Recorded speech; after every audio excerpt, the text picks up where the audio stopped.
Hola, bienvenidos sean todos ustedes. Esto es Razones de Más. Hablando de mitos, leyendas, espantos, apariciones, sombras, tengo para mí que existen más mitos y leyendas que seres humanos. Además, porque en cada uno de nosotros, y cuando digo nosotros me refiero a la humanidad, en cada uno de nosotros habitan varios mitos y muchas leyendas. Y en algunos que sin duda son muchos, no viven 2 o 3 mitos, no. Hay personas, hombres y mujeres, que están poblados de mitos, de cosas que no existen para darle sentido a lo que sí existe. Con leyendas y con mitos intentaron enseñarnos en la casa muchas cosas. Y sin duda sin saberlo, sin ser conscientes de eso, sin caer en la cuenta de que se juntaban en la memoria elementos para entender las cosas. Por ejemplo, la noche, que no es una cosa, pero que sí lo es según la forma como nos referimos a ella. La noche y su oscuridad, su tajante oposición al día. La noche que después de cierta hora y con particularidad en los pueblos pequeños, es un océano de presencias justo porque lo es de ausencias. La gente duerme y de puerta en puerta, en tejado por en tejado, deambulan como gatos los sueños.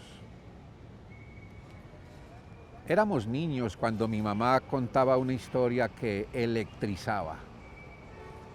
Esa historia, pero más mi mamá con su forma de contarla, tenía el propósito de hacernos entender que no era bueno estar en la calle hasta tarde en la noche, que trasnochar no era saludable, que la noche era para el reposo y el día para el movimiento, que debíamos acostarnos temprano para madrugar sin pereza, los grandes a trabajar y los muchachos a estudiar. El trabajo de cierta mujer del pueblo, a quien llamaré Bernardina, era el de coser. Hacía prendas de vestir especialmente para mujeres y recibía también encargos de modificar prendas y hasta de remendar. Tareas estas últimas que le quitaban mucho tiempo y las jornadas no le alcanzaban para cumplirles bien a todos sus clientes. Trabajaba sola, no tenía ayudantes y con lo que ganaba contribuía pues al sostén del hogar. Durante la mañana se dedicaba a los oficios de la casa y promediada la tarde se sentaba ante su máquina de coser y comenzaba su labor de modistería. Cosía hasta muy entrada la noche. Sus compromisos con los clientes se habían convertido en su prioridad y la noche era propicia para el buen rendimiento. Su mamá con frecuencia le decía que corría el riesgo de enfermarse y agregaba a su advertencia que trabajar en la noche era antinatural, que ella, la mamá de Bernardina, sentía algo incómodo, cercano a lo pecaminoso en el orden de las cosas cuando veía a su hija trabajar hasta tan tarde. Bernardina no hacía caso y seguía cosiendo, noche tras noche para entregar a tiempo los encargos. Bernardina vivía a 2 cuadras del parque principal del pueblo. La pieza donde tenía su máquina de coser era la última de la casa, contigua al solar y a la que se llegaba por una galería con aromas de matas y de flores.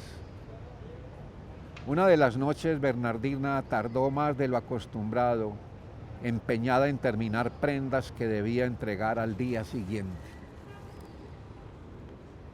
Era noche fresca de verano y ella había abierto la ventana a través de la cual veía algunos árboles y entejados de casas vecinas. Concentrada en su quehacer de modista, sintió de repente una presencia que la observaba por la ventana desde afuera. Mecánicamente alzó la mirada y vio una figura neblinosa, sin cara, pero con ojos oscuros.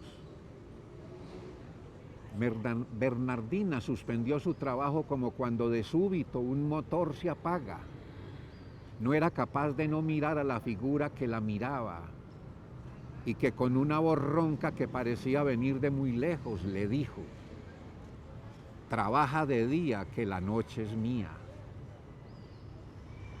Y desapareció, como una neblina que se desvanece en segundos. Uno de los hijos encontró a Bernardina semiparalizada, con la mirada fija hacia la ventana. Tardaron minutos tratando de que recobrara la conciencia sobre quién era ella, dónde estaba y qué estaba haciendo. Mi mamá afirmaba que con toda seguridad no era la única persona a la que le había ocurrido tal aparición con tal advertencia. Trabaja de día que la noche es mía. Nosotros, niños que creíamos que los grandes sabían todo, indagábamos sobre la forma, vestido, edad y otros detalles de la aparición. Si se trataba de una bruja, un ánima en pena o el demonio. Tras las explicaciones de diferentes adultos, yo terminé concluyendo que se trataba de un híbrido entre alma en pena y demonio, cosa muy temida que las abuelas y las mamás identificaban con el nombre de ilusión mala, y que yo sentía como la dueña de la noche. Así que lo mejor era no estar fuera de la casa en horas nocturnas, por lo menos no en horas después de la medianoche, que era el tiempo en el que, según los adultos, salían los seres cuyo destino consistía en ser guardianes de la noche y tratar de salvar a los cristianos que por desobediencia, descuido o vicios se dejaban coger de la oscuridad. El pecado se pagaba con el pavor entonces. Y siente uno hoy que hasta los fantasmas, las ánimas en pena, la ilusión mala, también se van muriendo. Puede ser solo un parecer mío, algún efecto causado por los años que supuestamente pasaron y dejan un aire con olor a finales. Pero lo que pareciera es que surgen ahora otros amos del miedo, muchos creados por la imaginación tecnológica, porque cierto es que el miedo sigue ahí. Mientras seamos seres humanos, estará con nosotros. La ilusión mala solo se está transformando, creo, pero dudo que siga siendo la dueña de la noche.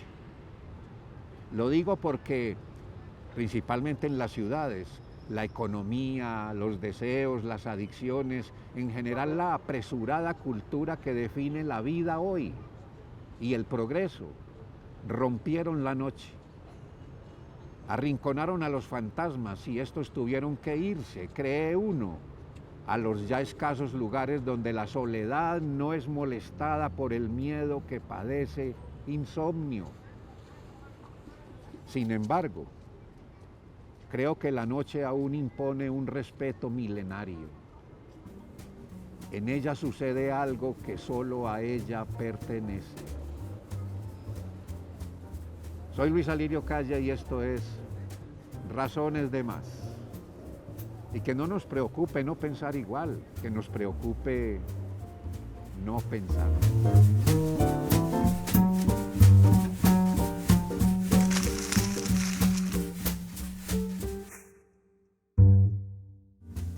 Hola, bienvenidos sean todos. Esto es Razones de Más.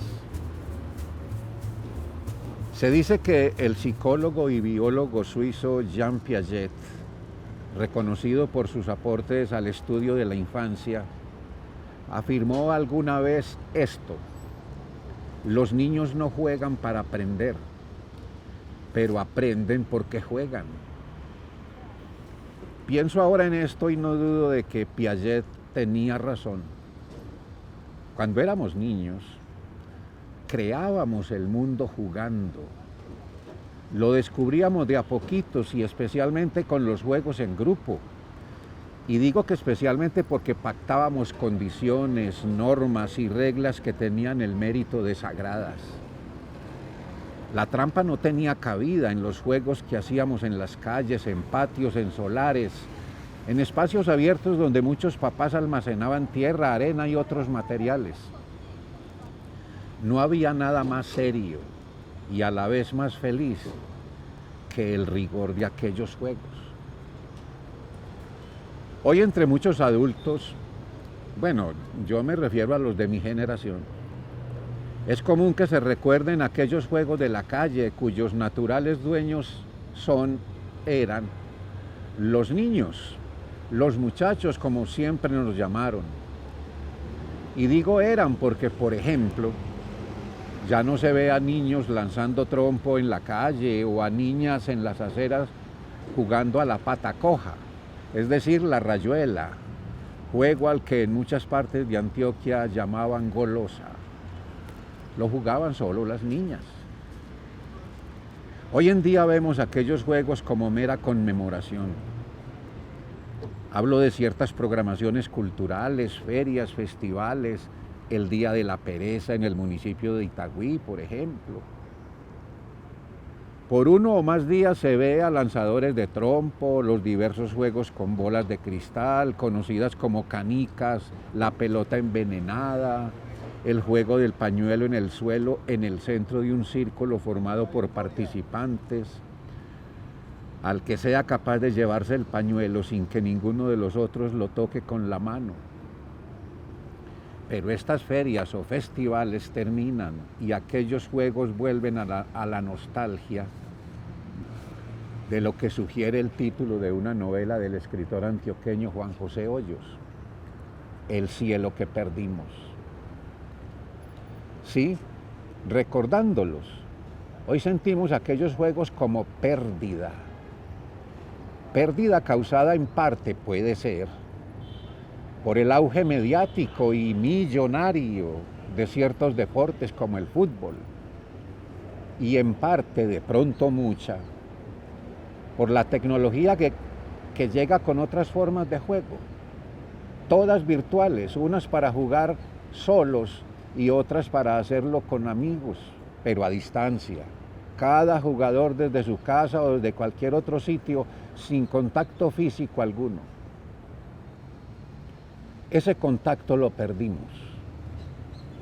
Por medio de él conocimos el respeto, jugando. Y jugando surgía la amistad y el afecto, y a veces hasta el amor mismo, que también jugaba, casi siempre al inocente escondidijo. Quizás muchos chicos no sepan hoy qué es escondidijo.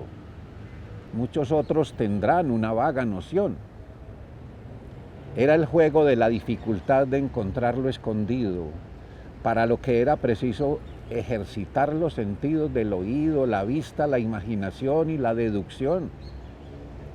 Entre un grupo de participantes, un sorteo definía a quién le tocaba buscar y a quiénes esconderse.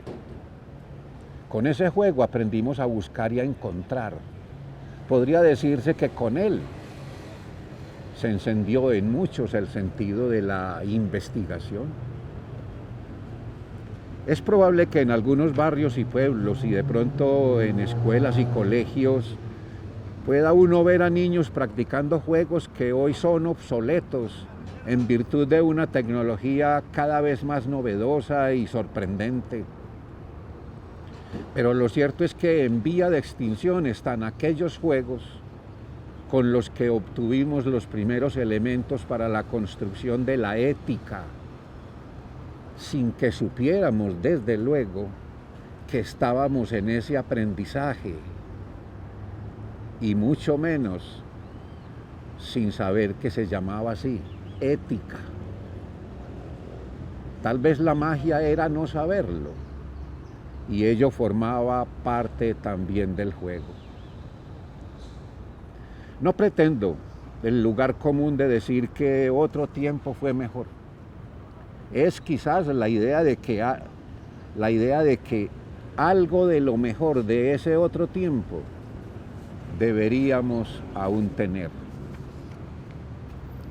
Eran juegos compartidos, repito, en grupo, movidos por un entusiasmo colectivo que nos implicaba a todos como participantes. Era preciso compartir el mismo espacio para jugar y sin que la motivación fuera la ganancia de algo material, dinero, por ejemplo. Nada de eso. Jugábamos por el placer de estar juntos y claro, por la gloria de ganar y el reconocimiento. Y sin darnos buena cuenta de que el hecho de no ganar no significaba perder, sino el impulso en todos para crear la oportunidad de un nuevo reto. Sucedía, por ejemplo, con una suerte de concurso que llamábamos vara de premio. Consistía en trepar por una vara de caña brava o bambú, clavada en la tierra y con unos 4 o 5 metros de altura, embadurnada por completo de grasa o aceite y con un papel en lo alto, en la punta, donde estaba escrito el premio, que se lo daban a uno cuando bajaba ya de la vara. La trepada tenía que hacerse con la fuerza y habilidad de brazos y piernas, pero la grasa lo devolvía a uno cuando ya los músculos dolían. Muchos intentábamos una y otra vez, y el que mayor coraje y persistencia demostraba, motivaba en los otros la actitud de ayudarle trayéndole lazos, correas, trapos para que fuera limpiando la grasa y lograra llegar a la punta. Ignorábamos que con tal actitud estaba sucediendo en nosotros un sentimiento mutuo de cuya teoría y práctica nada sabíamos. Años después, sabríamos que tal sentimiento se llama solidaridad y que lo aprendimos jugando. El juego de la vara de premios solía suceder principalmente en algo que también desapareció.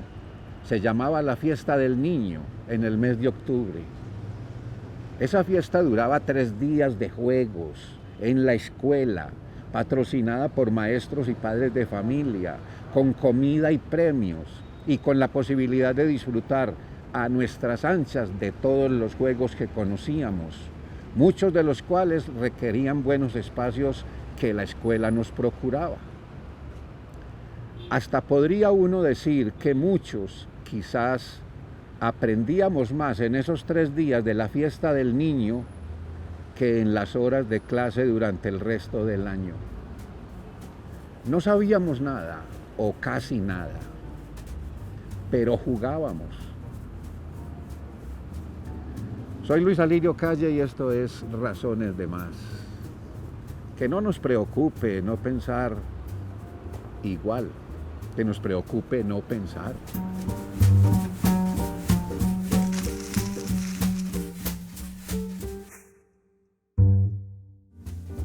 Hola, bienvenidos sean todos, esto es Razones de Más.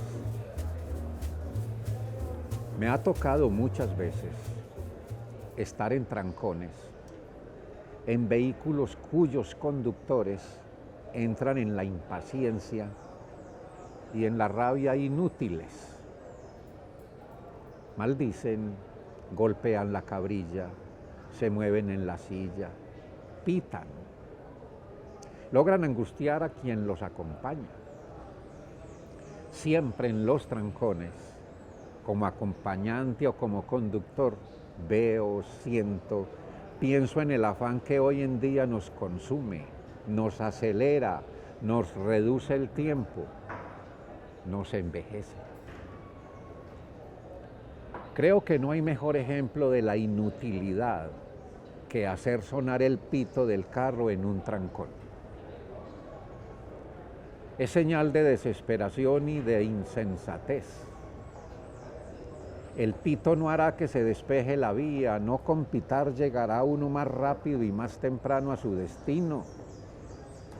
Creo que en ciudades como Medellín, más que en llegar a tiempo, el asunto está en salir temprano. Creer hoy que las vías estarán despejadas para uno llegar en 20 minutos no es otra cosa que desorden mental, conociendo las condiciones de movilidad de la ciudad. Y el abuso del pito es estupidez. Sabemos de riñas y hasta de muertes por causa de un pito. Qué extraño y torpe poder parece darles a muchos conductores el pito. Y qué estéril, aparte de contaminante y desesperante, es el pito en un trancón. ¿Cuántos pitos suenan en Medellín en un minuto? ¿Cuántos son necesarios? ¿Quién controla el exceso de pito? ¿Quién responde por el deterioro de la salud mental a causa del vértigo del pito? Si por pitar innecesariamente lo partieran a uno, ni habría necesidad de impuestos. ¿Cuánto aporte haríamos al bienestar si no abusáramos del pito? También el pito calienta el mundo, altera el clima, estruja y desestabiliza el frágil genio de la gente cuando nos abruma el inevitable tráfago ciudadano. La verdad, tiene uno la sensación de que hoy no vivimos porque estamos de afán. Tenemos prisa, nos cogió la tarde. El alimento que tomamos se desperdicia por causa de la irrazonable premura. Hace unos 10 años o 12 se habló de un movimiento en Europa llamado slow food, comer despacio. Y su símbolo era un caracol, animal que así viva solo 5 años. Es mucho porque él va despacio. El slow food se oponía al ya muy popular fast food, comida rápida, que solo llena, no alimenta, infla, no nutre. Ello se extendió a otros campos y actividades de la vida diaria con el propósito de crear en Europa un generalizado slow down, hacer despacio. Se hablaba entonces de que en varias de las empresas más exitosas del mundo, suecas casi todas, la vida, el trabajo sucedían en un tranquilo hacer despacio, en un slow down. Se decía que los franceses trabajaban 35 horas por semana y estaban siendo más productivos que los mismos estadounidenses y británicos. Y se advertía que en Alemania muchas empresas habían reducido las horas de trabajo por semana y con ello aumentaban la productividad, amén de que sus empleados gozaban de mayor calidad de la vida y volvían a percibir el sentido de saberse vivos. Creo que en el acelerado mundo de la globalización, bajo la consigna de producir y consumir, montados sobre el etéreo concepto de ser de clase mundial, corremos detrás del tiempo, empecinados en el futuro, se nos escapa la vida que es aquí y ahora. Hay quienes se mueren jóvenes dizque para ir ganando tiempo. Hoy tenemos más cosas pero menos tiempo para vivirlas. Más velocidad, pero menos amor. Más tecnología para las palabras y las imágenes, pero menos para la comunicación y mucho menos para estar juntos. Hace pocos días, en un café y sin afanes, lo que es casi un milagro, hablábamos de la lentitud como algo que debería estar en las primeras líneas de nuestro catálogo de prioridades. Que nos hemos convertido en reos de la prisa, se dijo. Que por causa de la urgencia innecesaria nos estamos desdibujando. Que vivimos en el vértigo, en los remolinos del afán. Que somos la cultura del envilecimiento a punto de llegar al vertedero de una apurada supervivencia que vive en el futuro que nunca es.